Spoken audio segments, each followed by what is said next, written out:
بدلیں زندگی۔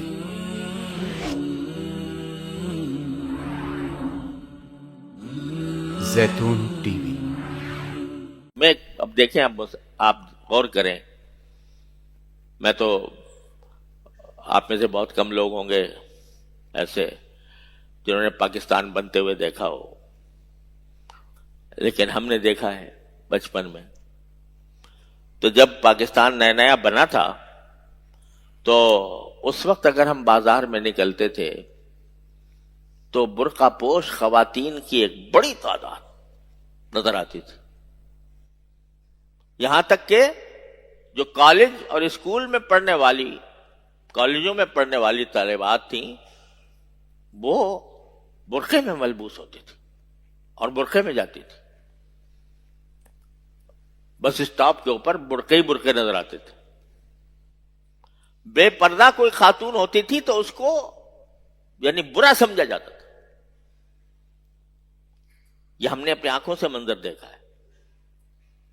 لیکن پھر جب فیشن کی وبا چلی، اب فیشن میں ایک نے برقع اتارا تو بجائے اس کے کہ اس کو کچھ روکا جاتا، لیکن وہ ماڈرن ہونے کی علامت بن گیا کہ جدت پسند ہے، اور یہ نئے زمانے کے حالات اور نئے زمانے کے تقاضوں کے مطابق چل رہی ہے۔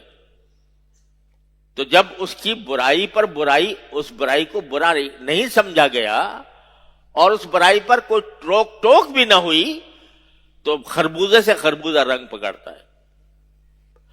دوسری نے کہا چلو یہ تو اس نے برقع اتارا، کسی نے اس کو برائی نہیں کہا، اور بلکہ لوگ ان کو ماڈرن کہہ رہے ہیں کہ بھئی یہ جدید تقاضوں کی سے ہم آہنگ ہے اور زمانے کے مطابق چل رہی ہے، تو چلو ہم بھی زمانے کے مطابق چلتے ہیں۔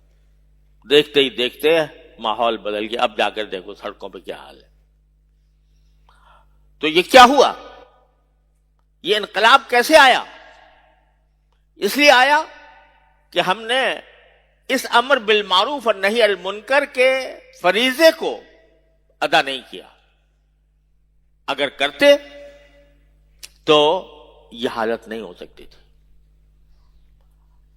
آپ اپنے خاندانوں میں، اپنے گھرانوں میں دیکھیں، شادی بیاہ ہوتے ہیں، آج سے اس وقت کے زمانے کی بات کر رہا ہوں، اپنے بچپن کی یا اپنے لڑکپن کی، کہ اس میں یہ تصور مشکل سے آتا تھا کہ کوئی شادی ہو رہی ہے اور اس میں مردوں اور عورتوں کا اجتماع ایک ساتھ ہے۔ مشکل سے آتا تھا۔ اس کو شرافت کے خلاف سمجھا جاتا تھا، صرف دین کے خلاف نہیں بلکہ اس کو شرافت کے خلاف سمجھا جاتا تھا کہ مردوں اور عورتوں کا اجتماع ایک ساتھ ہو رہا ہے شادی میں۔ اہتمام کیا جاتا تھا کہ مردوں کی نشست الگ ہوگی، عورتوں کی الگ ہوگی، جو شریعت کا طریقہ ہے، جو دین کا تقاضا ہے، جو شرم و حیا کا تقاضا ہے، جو اخلاق حسنہ کا تقاضا ہے، اس کا اہتمام ہوتا تھا۔ رفتہ رفتہ کیا ہوا کہ مخلوط محفلیں شروع ہو گئی، کوئی امتیاز نہیں، عورتیں بن سمر کر، سنگار پٹار کر کے وہ مردوں کے ساتھ بیٹھی ہیں، نہ مرد کے کان پر کوئی جوں رینگتی ہے، نہ عورت کو یہ خیال آتا ہے کہ میں کیسی بے حیائی کا کام کر رہی ہوں۔ اب ہوتے ہوتے یہاں تک نوبت آ گئی کہ اب عورتوں اور مردوں کا الگ الگ اجتماع شادی کے اندر یہ خال خال رہ گیا۔ کوئی بیچارہ مولوی ملا ہے یا کچھ مولوی سے تعلق رکھنے والا کوئی آدمی ہے تو وہ بے شک شادی کر لے گا اس طرح جس طرح کرنی چاہیے، لیکن عام رواج ہوتا جا رہا ہے۔ کیوں ہو رہا ہے؟ اس لیے ہو رہا ہے کہ جب یہ صورتحال پیدا ہوئی تھی اور آج بھی کوئی اس کو برائی نہیں سمجھ رہا، نہ کسی کو یہ توفیق ہوتی ہے کہ اس کے اوپر کوئی روک ٹوک کر لے۔ اگر گھر کا بڑا، خاندان کا بڑا اگر وہ کہہ کے نہیں، اگر تم نے الگ الگ اجتماع نہ کیا میں تمہاری شادی میں شریک نہیں ہوں گا، تو مجال ہے کسی کی کہ اس مخلوط اجتماع کر لے. لیکن بڑے خاموش ہیں خاندان کے بڑے بھی، جن کی بات سنی جاتی ہے، جن کی بات مانی جاتی ہے، وہ بھی کہیں کہ جی کیا کریں، بچے ہیں، ان کا جیسے رواج چل رہا ہے اسی طرح بچے بھی چل رہے ہیں.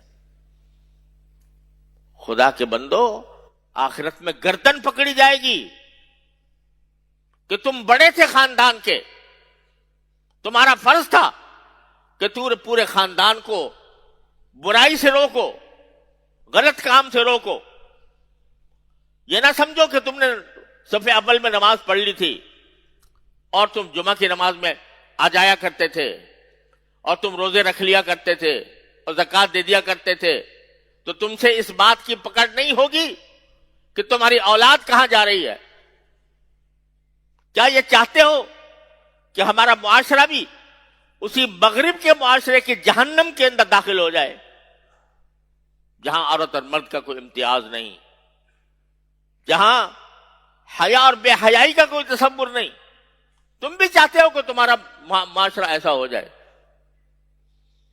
اگر نہیں تو پھر یاد رکھو،